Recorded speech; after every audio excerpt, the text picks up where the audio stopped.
न भजे पाप के मित्ते, न भजे पुरी साध में, भजेथ मित्ते कल्याणे, भजेथ पुरी सुत में।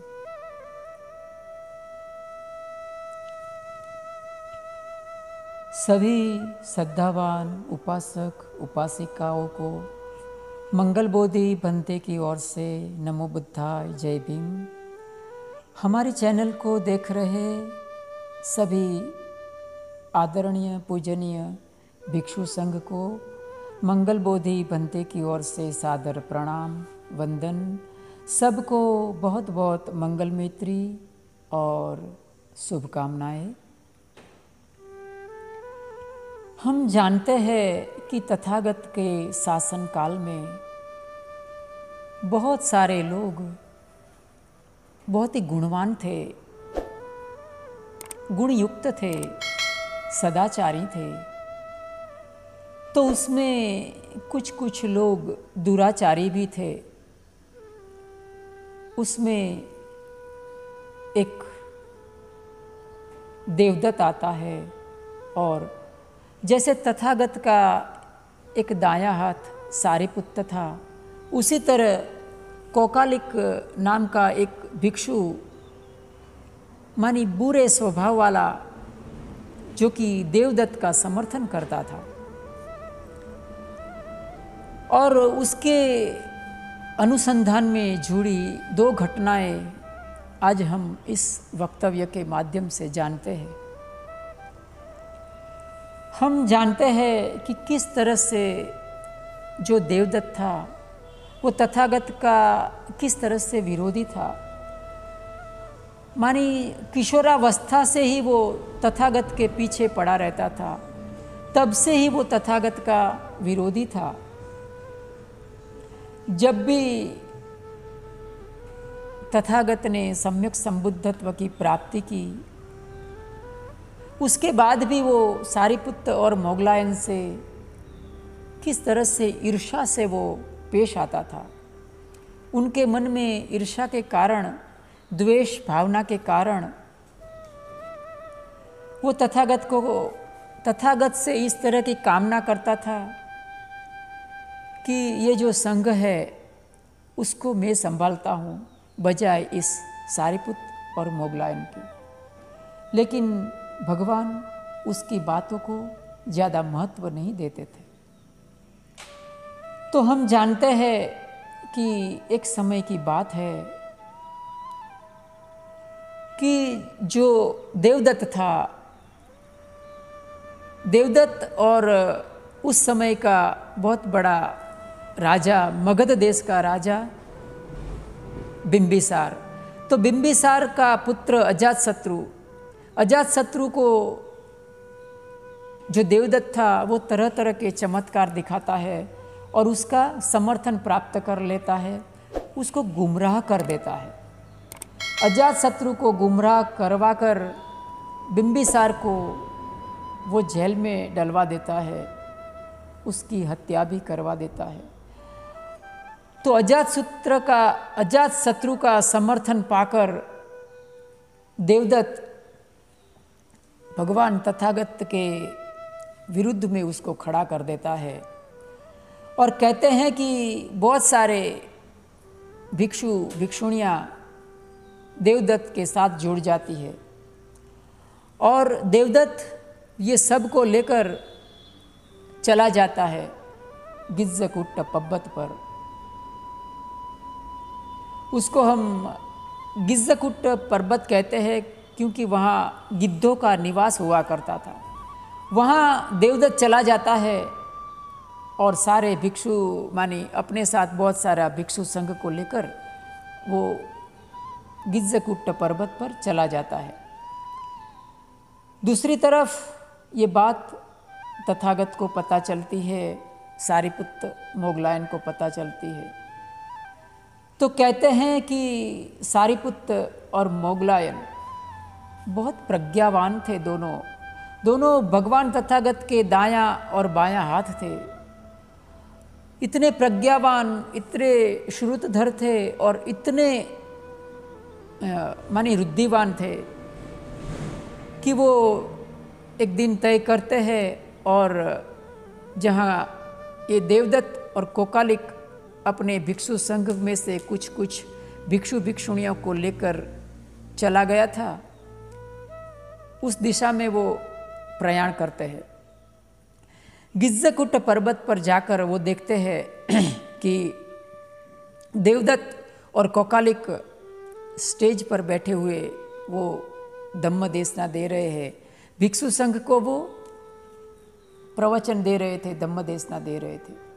तो जैसे ही देवदत्त और कोकालिक दूर से आते हुए देखता है ये सारिपुत्र और मोगलायन को, तो उनके मन में ऐसी गैर समझ पैदा होती है कि ये देखो मानी हार कर आ गए, दोनों हार कर आ गए, दोनों हमारे संघ में जुड़ने के लिए आ रहे हैं।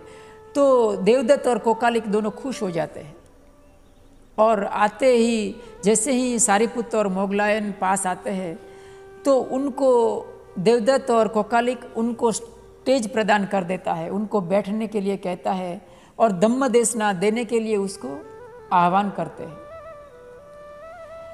कहते हैं कि सारिपुत्र और मोगलायन स्टेज को संभालते हैं, लोगों को धम्म देशना देते हैं। उसके दौरान ये जो देवदत्त था वो प्रमाद के मारे सो जाता है और गहरी नींद लग जाती है उसको।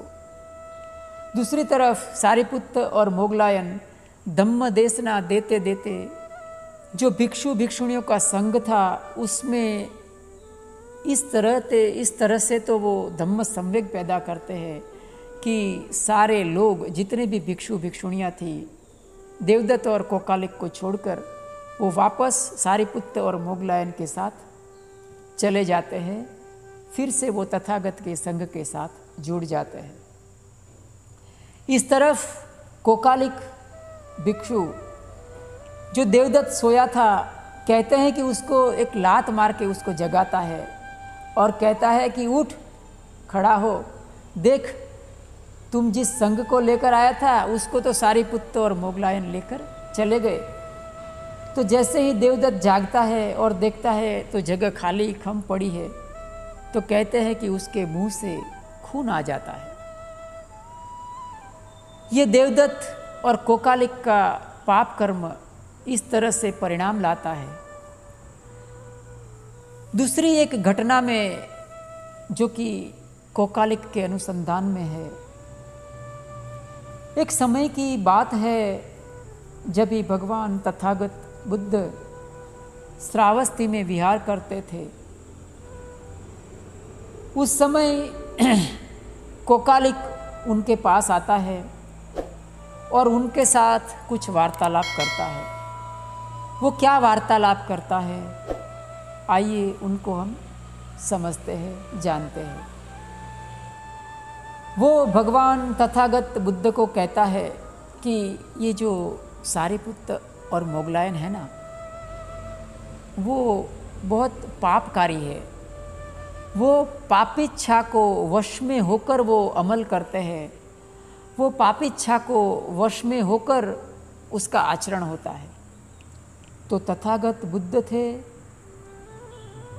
अपनी करुणा के मारे उनको मना करते हैं कि माहेव कोकालिक माहेव, पसन्ने ही सारिपुत्र मोगलानेसु चित्तम, सारिपुत्र मोगलानस्य चित्तम पेसला, पेसला सारिपुत्र मोगलानेसु चित्तम। अर्थात ऐसा मत सोच कोकालिक, ऐसा मत सोच, क्योंकि जो सारिपुत्र और मोगलान है वो सदाचारी है, तो उनसे प्रसन्न बन, उनसे प्रसन्न हो। दूसरी बार भी कोकालिक भिक्षु कहता है कि पापिच्छा भन्ते पापिच्छा, पापकारी इच्छानम वसन गताति सारिपुत्र मोगलानेसु चित्तम। सारिपुत्र और मोगलान का चित्त है वो पापकारी इच्छा से वश में होकर वो गति करते हैं। फिर से तथागत बुद्ध उनको करुण चित्त होकर उनको कहते हैं कि तू ऐसा मत सोच कोकालिक, प्रसन्न हो, वो दोनों सदाचारी है, तू उनसे प्रसन्न बन, वो दोनों सदाचारी है। तो कहते हैं कि तीसरी बार भी कोकालिक इस तरह से गंदी भावना करता है, इस तरह से निंदात्मक भावना करता है सारिपुत्र और मोगलान सदाचारी भिक्षुओं के प्रति, जो कि दोनों अरहंत्व की प्राप्ति की थी, दोनों जीवन मुक्त थे। तीसरी बार जब कहता है कोकालिक, तो तथागत उसको तीसरी बार भी समझाते हैं, माँ हेव कोकालिक माँ हेव, सारिपुत्र मोगलाने सुचित्तम पसन्नेव, पेसला सारिपुत्र मोगलाने सुचित्तम, उनका चित्त से तुम प्रसन्न हो, उनसे तुम प्रसन्न हो, वो सदाचारी है। लेकिन तीसरी बार बोलने के बाद उस समय का एक नियम था कि कोई भी बात को 3 बार दोहराया जाता था, उसके बाद उसका समापन हो जाता था। तो कोकालिक इस तरह का कटु वाणी बोलकर, निंदात्मक वाणी बोलकर वहाँ से चल पड़ता है, वहाँ से निकल जाता है। कहते हैं कि जैसे ही वो आगे बढ़ता है तो उसके शरीर पर छोटे छोटे राय के दाने दाने जितने फोड़े निकल आते हैं। कहते हैं कि कोकालिकस भिक्षुनो सासप मत्ती ही पीड़काई सब्बो कायो फुटो अहोसी। सासप मत्ती ही पीड़काई अर्थात राय सरसों के दाने जितने जितने फोड़े उसकी सब कायो फुटो अहोसी, सारी काया में निकल आते हैं। थोड़ा आगे बढ़ता है तो कहते हैं कि जो छोटे छोटे दाने थे, सरसों के दाने जितने, वो मुग्ग मतिया अहेसु अर्थात वो मूंग के दाने जितने बड़े बड़े बन जाते हैं। कड़ाई मतिया अहेसु, कड़ाई मतिया हुत्वा काल मतिया अहेसु, जो दाने थे उसके शरीर पर जो निकल आए थे वो धीरे धीरे बढ़ रहे थे, मूंग जितने बड़े हो गए, उसके बाद और भी बड़े हो गए, बड़े बड़े होते होते जैसे ही जो कोकालिक भिक्षु था वो आगे बढ़ते बढ़ते जाता है, वैसे वो दाने बड़े होते होते बिल्व मत्या अहेसु अर्थात जो बेल का फल होता है उतने बड़े बड़े वो दाने हो जाते हैं सारे शरीर में, और वो फूटते हैं, उसमें से खून रुधिर बाहर आता है, उसमें से पस बाहर आता है, और वो कोकालिक का उधर ही वो निधन हो जाता है, उधर ही वो मर जाता है। और वो मरकर कहते हैं कि पदुमम नाम का नरक लोक में उसकी उत्पत्ति होती है। बिल्व मतियो हुत्वा पगधरिसु पब्बजीसु पुब्बेसु लोहितैज पगधरिसु अर्थात उसमें से खून और पस बाहर आ गया। वो जो दाने निकल आए थे, बिल्व माने बेल के फल जितने जितने बड़े हुए, पब्बजीसु रुधिर माने बेल के जितना बड़े होकर वो फूटे, उसमें से खून बाहर आया, पस बाहर आया, और वो कोकालिक भिक्षु मर जाता है। जैसे ही वो अपने शरीर को छोड़ देता है तो पदुम नाम का नरक में उत्पन्न होता है। कहते हैं कि अथ को सहमपति ब्रह्मा अभिकंताय रत्या अभिकंत वन्ना केवल कप्पम जेतवनम उभासेत्वा येन भगवा तेन उपसंकमित्वा भगवंतम एतदवोच। इतने में सहमपति ब्रह्मा तथागत भगवान बुद्ध के साथ सारे लोगों को प्रकाशित करता हुआ उत्पन्न होता है और कहता है कि भन्ते भगवा कालकतो कोकालिको भिक्षु कालकतो कालकतो च कोकालिक भिक्षु पदुमम निरयम उपन्नो पदुमम निरयम उपन्नो सारिपुत्तस्य मोगलाना चित्तम आघातेत्वा। सारिपुत्त और मोगलायन के चित्त को आघात पहुंचाकर जो कोकालिक भिक्षु था वो पदुमम नाम का नरक में उत्पन्न हुआ है बनते। इस तरह की बात सहमपति ब्रह्मा भगवान बुद्ध को बताता है। और फिर आगे कोकालिक सुत्तम में कहा गया कि पदुमम नाम का नरक है वो किस तरह का, वहाँ का वातावरण है वो कैसा है, उसमें वर्णन दिया गया है। तो इस वीडियो के माध्यम से, इस वक्तव्य के माध्यम से हमने जाना कि किस तरह से हमें अच्छे मित्रों की संगत करनी चाहिए, बुरे मित्रों की संगत नहीं करनी चाहिए। वीडियो की शुरुआत में ही मैंने एक गाथा बोला था कि न भजे पाप के मित्ते न भजे पूरी साध में। जो पाप मित्र है उसकी संगत नहीं करना चाहिए। न भजे पूरी साध में। जो अधम है, अधम कोटि का है, जैसे कि कोकालिक था, देवदत्त था, तो के न भजे पाप के मित्ते न भजे पूरी साध में। भजेथ मित्ते कल्याणे भजेथ पूरी उत्तमे। कल्याण मित्र की संगत करना चाहिए, हमें उत्तम पुरुषों की संगत करना चाहिए, उत्तम मित्रों की संगत करना चाहिए। तो आज के दिन इतना ही।